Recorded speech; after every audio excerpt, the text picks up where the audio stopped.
So what's up? Ayan na, project rebuild na tayo. Pasensya na kung hindi ko na pa nailagay yung mga fairings nito, or hindi ko na i-vlog yung time na nilagay yung fairings nito. Pero ayan, palitan na yung mga fairings nya, yung outer fairings, pero yung inner fairings pa na to hindi pa na ipapalitan. Kaya pupunta tayo dun sa may Arcris Big Bike Concept Store sa may Maseda, para sa ganun ikapit tong mga ibang mga dala natin. So ito siya, ito yung mga ibang items. So let's go. Okay, so para maging fair sa mga ibang mga naging subscriber ko, I mean sa 61 na or sa 61,000 na subscribers ko, 61,000.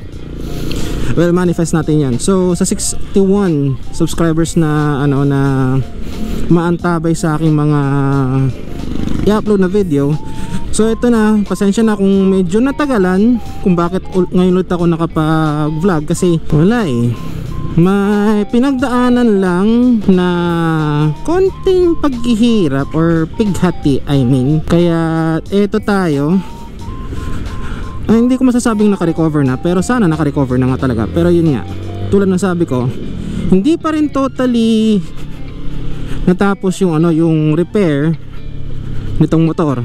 So kung maalala nyo na sumemplang kami dahil sa hindi nakitang humps, or basta yun na yun, yung humps na hindi siya talaga makita sa daan, kakulay ng kalsada, tapos mabuhangin pa.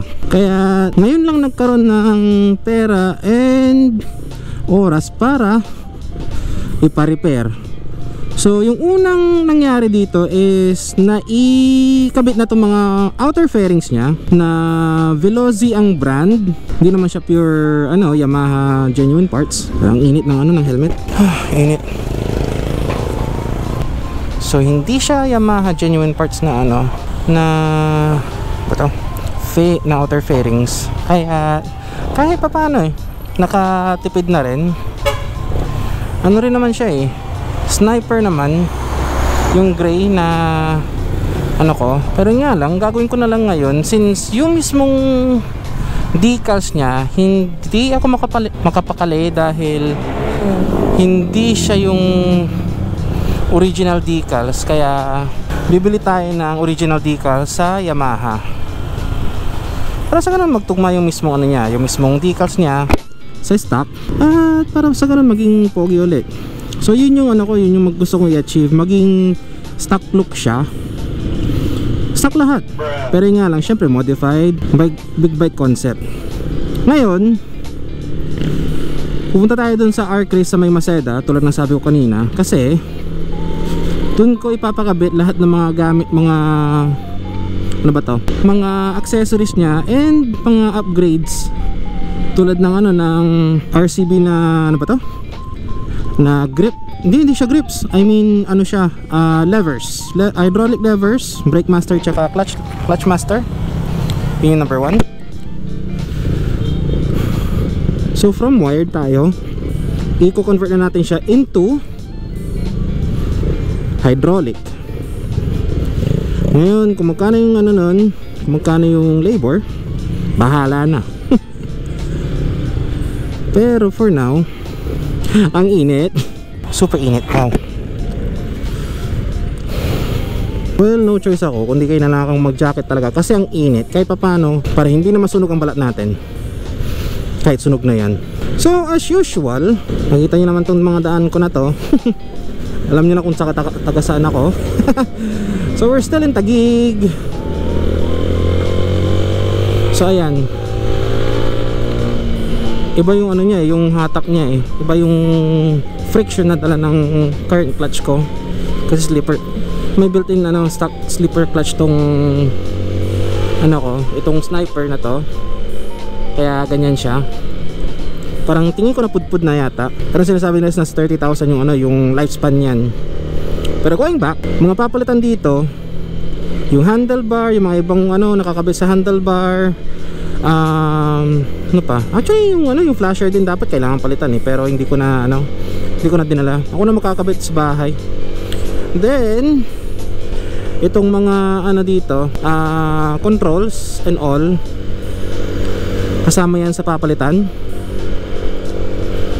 And of course, baka iparipak ko na rin tong itong front shocks niya. Ewan ko.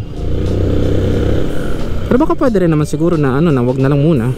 Pero anyways, as usual, dito tayo dadaan sa may Bayani Road. Wait lang. Tama, Bayani Road. Bayani Road to. Tapos pagdating doon ng Loton, ang diretso natin is Maceda. Dadaan tayo ng Osmeña. Kaya for now, ito lang muna yung makikita nyo. And yung nakakahon na nasa likod natin, nandyan lahat mga gamit. So mamaya, kanina pa ako salita ng salita. Ano kayang ko? Ano kung may topic para sa inyo? Wala naman. Mamaya na lang siguro yun. Pero for now, dali na natin. Kasi ang target time natin na makarating doon is maybe 2:30 or 2:45, ganyan. Para sa ganun by 7 tapos na siya. So I'll see you in Maceda. Nga pala, nakalimutan ko. Enjoy nyo muna yung time lapse natin mamaya. Okay, in a few seconds may time lapse tayo. Aha.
Pagka lagpas ng Espanya, unang kanto is Florentino.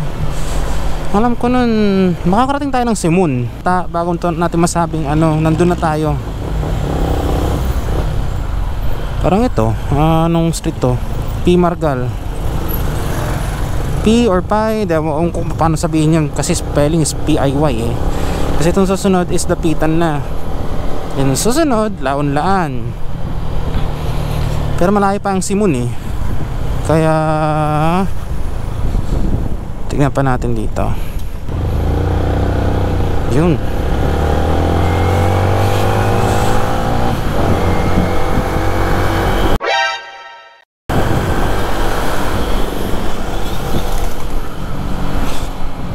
Yan ito, Laon-Laan. Konting diretso pa, malapit na tayo. So yun, Iglesia. Ano pa? Apong Quintin Paredes. Apong Quintin Restaurant pala yun. Mali. Sa Bondipo. So Maria Clara na pala to. Malapit na dito yun. Dami mga townhouse dito Anyways, yan yung Simon. Yan na yung kanto ng Simon. So dito tayo sa may harap nitong So, R. Chris Motorcycle Parts and Services. Diyan ba? Okay.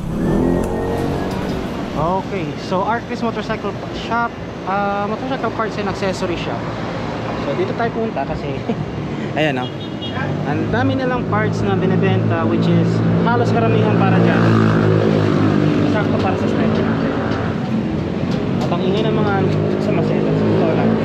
So ayun, yun ang sabi ko, meron tayong Ashomax, Genma, Option 1, MBR1, Modify, tama ba yan? King Drag, Hylos, Nemo. Mga dyan hindi ko kilala, pero karamihan ng mga nakikita ko dito is more like ano siya, pang sniper. Pwede rin ng mga ano, pang Raider, Suzuki Raider. So kung dito kayo pupunta, at least marami kayong choices ng mga paggagamitan para sa big bike concept nyo. Eh ayan, pero nasabi ko, dito ko nabili itong mismo ano ko, itong outer fairings nya na Veloci brand. Eh kinabit na rin nung nandun sa kabilang branch, which is yung sa may Dimasalang. Eh ito tayo, bagong shop na nila to. Kaya yan, so dito tayo ngayon para at least palitan yung mismong clutch lever at saka yung ito, brake master, para sa ganun maayos na siya. And yung handlebar na nandito mismo from Yamaha. Dito na rin yung mga ibang parts, kaya try natin. Bakit tayo mamaya content, tignan natin kung ano yung mga offer nila. Ano po, maraming pyesa doon. Oo naman, titignan natin yan. Okay, ito yung mga pyesa nila, ginagawa nila ngayon dito, Raider 150 FI. Big bike concept yan, diba? Ang dami nilang kasi tayo sir eh. oo, Ibat kasi kaya madumi pa. Doon sa loob sir. okay lang yan. So yun, dami pa nilang pyesa dito, kaya kung kailangan nyo ng mga pyesa, andito si Sir Chris. Siya ay contact nyo. Eh maliban pa doon, andun si Madam. Si Madam, Oo. pambubudol. Yan, marami silang parts na hinahanap nyo pang kahit anong klaseng motor. Pero majority dito, pang big bike concept. Ayan siya. So maraming RCV parts dito. Ito yung mga swing arms na hinahanap nyo. So kung sakali may kailangan kayo na pang big bike na concept, dito lang yan. Arcris sa may Maseda. Yung dati sa may ano, sa may Dimasalang. Eh yung ano niyan, yung hydraulic ano, may hydraulic na ba yun nakasama? Hydraulic hose, wala pa no? Pang ano yan? Pang ano rin to no? Universal naman yan. Okay, sige, yan na lang. Yung mas mahaba lang kailangan. Oo. 50 mm. Yan na lang muna yung ano natin no? Yung hydraulic hose, silver. Okay, mas okay yung silver kasi ano, neutral. So ito na yung slipper clutch. So, kompleto na. Pan-daily use mo lang naman sir, di ba? Oh, Ito ang gagamitin natin na lining. yun yung lining, Genuine lang. pang genuine. Tapos, Yung bakal niyan, yung bakal plates. Ilan yung bakal plates niyan? Tatlong Apat? piraso rin. Tatlo dyan? Pero limang piraso ba to? 4. Apat, tatlo. Oo. So sakto dito sa may slipper clutch na to. Okay, so ayun. So ito yung mga ikakabit mamaya doon. Kaya ma'am, tignan na lang natin. Oh, may orange, hindi orange. Ito na lang ba yung orange? Ilan ba kailangan nito? Brake fluid, Aeromotive pangalan. Ay kaya parang kilala ko yung gumagawa nito. Taga ano, taga Tanay. Ano, 100 sa harap, 140 sa likod. Pero naka-extend yung swing arm ko bro. Ah, naka-extend yung swing arm nga nyo. 6 inches. Ito naman, iba naman swing arm nito. RC Racing V5. Para si Racing V5 to? Oo. Pero pang Raider siya. Ito yung pang sniper eh. Ayos ah. Tapos RCB pa yung ano niya, yung shifter niya. Oy, ano yan? Itong ano niya, carbon talaga to? Oh, carbon ko talaga yan. Ano yan? S-Works. Pwede. Magkano inabot nito? Ano na yan? Presyong ano na yan? Kapatid. 70 pa. 70? Discounted na yung blow. Lahat. Ito sir is 90-80 lang kasi stock telescopic siya. Ah, stock telescopic, 9080 pa rin to. Then yung size ng mags yan is ano? 2.5. Then itong ano, tong likod, 4.0. Version 2 na Ashton tapos mags. 150. 150. Pero hindi naman ano, hindi naman sila match. Match naman. Ayos Ah, na. ayos lang 90. Oh, ayos na po yung 90. Plus 150. So, kung sakaling sa akin, sabihin natin na ilalagay kong ano, Pag nag-pro arm ka, either 150 ka, pwede natin isagad ng 160. Mm. Ngayon kasi yung pro arm may kasama ng ano yun? sprocket. Pero maliit. Ngayon papalitan natin ang sprocket ng pang sniper 135. Meron kami diyan mga 58. 58? Oo. Ganun kalaki ilalagay? 155 sa isa rin. Ah, sa bagay. Para may dulo ka tsaka ng bata. Okay. Pero ang ganda pa rin ito. Pang 155 yung 5. Kaya nga. MBR1. MBR1. Kasi ito rin naman, oh. Ano naman to sir? RCB na max. Unlimited. 9080 tapos 120 yung sa likod, no? Yeah. Pero hindi naman siya totally big bike concept. Parang pinalitan lang. Wide lang siya. Oh, okay. Wide lang yung max niya. Actually same lang siya ng ng stock ng max ng Rehan. So tayo naman sa loob.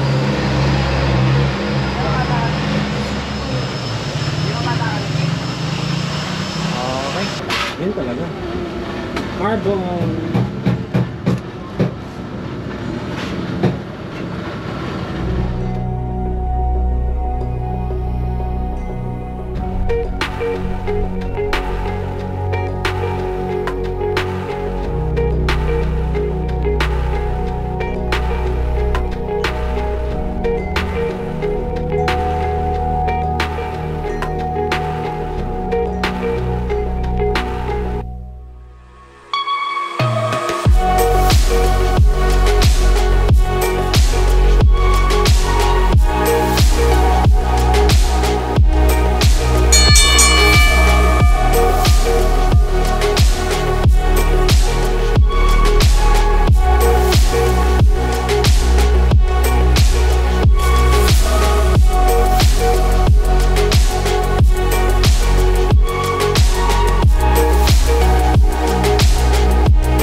Time check, 12:03, oh. Yun na lang. Last na lang. Uwi muna. 12:03 eh. Oo nga, alas 12 na eh. So, tatapusin muna namin dito. Tapos bukas na yung yung slipper clutch para makapagpahinga na yung lahat. Bukas, okay, finalize bukas part natin. 2. Finalization na. Okay, so uwi na muna tayo. May part 2 pa bukas kasi syempre hindi pa tapos. Yung slipper clutch na lang yung kailangan kong paayos, pakakabit yata, I mean. So yun na lang. So hanggang dito na lang muna tayo. Balik na lang bukas. I'll see you in the morning.